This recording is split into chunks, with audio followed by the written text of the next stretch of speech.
ഗോവിന്ദൻ മാസ്റ്ററുടെ വെറും താത്വികമായ അവലോകനം മാത്രമാണ് ജില്ലാ പഞ്ചായത്തുകളിൽ ജയിച്ചു എന്നുള്ളത്.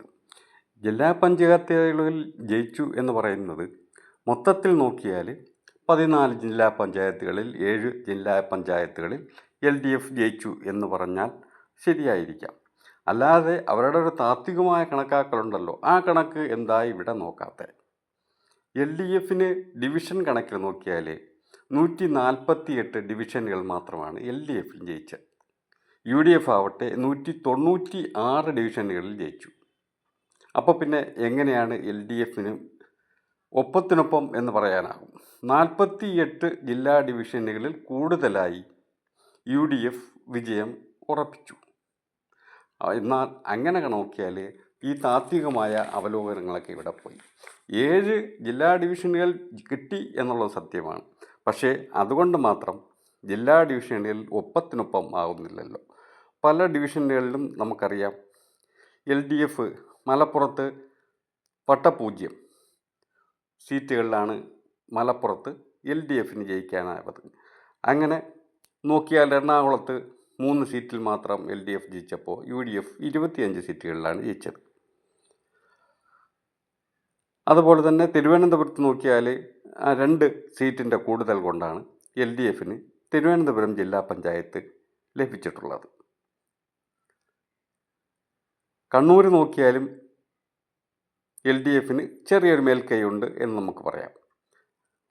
മൊത്തത്തിൽ നോക്കുമ്പോൾ ജില്ലാ ഡിവിഷനുകളിൽ ജില്ലാ പഞ്ചായത്തിൽ 7 എന്നതുകൊണ്ട് ഒപ്പത്തിനൊപ്പം എന്ന് ഒരു കാരണവശാലും പറയാൻ കഴിയാത്തതാണ്. ഡിവിഷനുകൾ പ്രത്യേകിച്ചെടുത്ത് നോക്കുമ്പോൾ ഞാൻ നേരത്തെ പറഞ്ഞതുപോലെ തന്നെ 344 മൊത്തം ഡിവിഷനുകൾ ഉള്ളപ്പോൾ 7 ജില്ലാ പഞ്ചായത്തുകളിലുമായിട്ട് 344 ഡിവിഷനുകളാണുള്ളത്. അതിൽ LDFന് 148 ഡിവിഷനിൽ മാത്രമേ ജയിക്കാൻ കഴിഞ്ഞിട്ടുള്ളൂ. UDFനാവട്ടെ 196 ഡിവിഷനുകളിലും. അപ്പോൾ തന്നെ വ്യത്യാസം 48 ഡിവിഷനുകളാണ്. 48 ഡിവിഷനിൽ UDFന് കൂടുതലായിട്ട് ജയിക്കാൻ കഴിഞ്ഞു. എന്നിട്ടും 7 സീറ്റുകളിൽ ജയിച്ചപ്പോൾ അത് ഒപ്പത്തിനൊപ്പം എന്ന് നമ്മുടെ മാസ്റ്റർ പറയുകയാണ്. അപ്പോൾ മാസ്റ്ററുടെ കണക്ക് എവിടെ പോയി? താത്വികമായ അവലോകനങ്ങളൊന്നും മാസ്റ്റർക്കില്ല. ഇപ്പോൾ ഏറ്റവും പുതിയതായിട്ടൊരു വാർത്ത വരുന്നത് LDFൻ്റെ ആവിഷ്കാര സ്വാതന്ത്ര്യം, എപ്പോഴും പറയാറുള്ളൊരു ആവിഷ്കാര സ്വാതന്ത്ര്യത്തെക്കുറിച്ചാണ്. ഇപ്പോഴിതാ ശബരിമലയിലെ പാരഡി ഗാനത്തിനെ സംബന്ധിച്ച് കേസ് കൊടുക്കാൻ പോയിരിക്കുകയാണ്. കേസുമായി പോയിരിക്കുകയാണ് LDF. പോറ്റിയെ കേറ്റിയെ എന്നുള്ള ഗാനമുണ്ടല്ലോ, കേരളം ഒട്ടുക്കുമെന്ന് അലയടിച്ചു കൊണ്ടിരിക്കുന്ന ആ ഗാനത്തിനെതിരായിട്ട് LDF ഇപ്പോൾ പോയിരിക്കുന്നത് അയ്യപ്പ വിശ്വാസത്തെ തകിടം മറിക്കുന്ന വിധത്തിലുള്ള പാരഡി ഗാനമെന്നാണ്. ഇപ്പോൾ ഇവിടെ പോയി അവരുടെ വിശ്വാസം എവിടെ നിന്ന് വന്നു, ആവിഷ്കാര സ്വാതന്ത്ര്യത്തെക്കുറിച്ചുള്ള അവരുടെ അഭിപ്രായം ഇപ്പോൾ മാറിയോ എന്ന് നമുക്കറിയേണ്ടിയിരിക്കുകയാണ്. അങ്ങനെ ജില്ലാ പഞ്ചായത്തിൻ്റെ കണക്ക് രസകരമാണ്.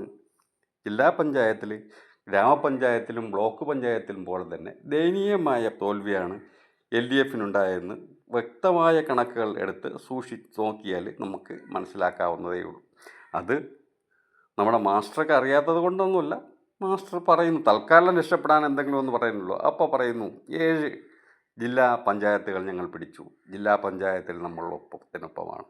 മറ്റൊന്നും പറയാനില്ലാത്തതുകൊണ്ട് ഒരു ആശ്വാസത്തിന് അങ്ങനെ പറയാമെന്നല്ലാതെ ജില്ലാ പഞ്ചായത്തുകളിൽ ശരിക്കും വ്യക്തമായ ഭൂരിപക്ഷം തന്നെ ഡിവിഷനുകളുടെ കണക്കിൽ നോക്കിയാൽ UDFന് ലഭിച്ചിട്ടുണ്ട് എന്ന് തന്നെയാണ് സത്യം. എൻ്റെ വീഡിയോ നിങ്ങൾക്ക് ഇഷ്ടമാണെങ്കിൽ ലൈക്ക് ചെയ്യുക. അതേപോലെ തന്നെ കമൻറ്റ് ചെയ്യാൻ മടിക്കരുത്. ലൈക്ക് ചെയ്യുക, കമൻറ്റ് ചെയ്യുക. അതേപോലെ നിങ്ങൾക്ക് ചാനൽ ഇഷ്ടമായെങ്കിൽ സബ്സ്ക്രൈബ് ചെയ്യുക. എൻ്റെ വെറും രാഷ്ട്രീയ കാര്യങ്ങൾ മാത്രമല്ല, വിവിധ തരത്തിലുള്ള നിങ്ങൾക്ക് ഇഷ്ടമാവുന്ന പല വീഡിയോകളും ഞാൻ ഇതിനകത്ത് ചെയ്യുന്നുണ്ട്. നിങ്ങൾക്ക് എൻ്റെ വീഡിയോസ് ഇഷ്ടമായെങ്കിൽ ലൈക്ക് സബ്സ്ക്രൈബും ചെയ്യാൻ മടിക്കരുതേ.